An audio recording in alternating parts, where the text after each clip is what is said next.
In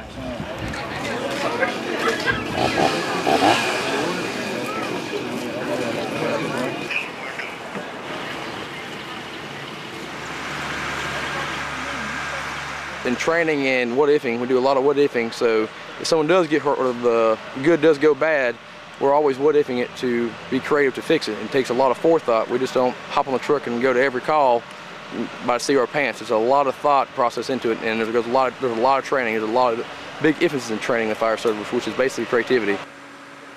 Emergency management classically is involved in planning and preparing for disasters and for big emergencies, and you've got to adapt very quickly. Otherwise, you can lose a life, you could lose a city, you could lose a year's worth of data. You know, you name it. If it goes wrong, you've got to be able to jump in and fix it, tweak it, adjust it. That script is running in the back of your mind all the time.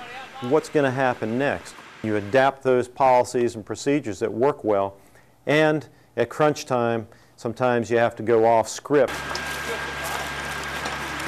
We're trained in the fire service to climb ladders a certain way. There's a hand-over-hand kind of mechanism. We come down the same way we go up.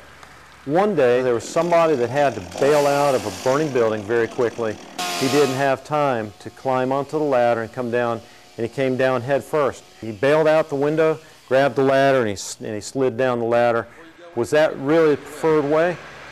Maybe not, but it was something he deemed necessary if he wanted to live. And you know, I can see the very first thing would be the superior questioning why he broke the policy and didn't come down the ladder the way he was trained.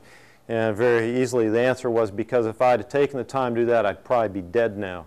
So sometimes there are things that just have to be done because the timing is in seconds. And it's funny because out of that first occasion, now bailout procedures have been implemented, and they're things we train on. We evaluate, look at the merits of it, and say, you know what, we're going to practice that so we can do that well should we have to do it later on.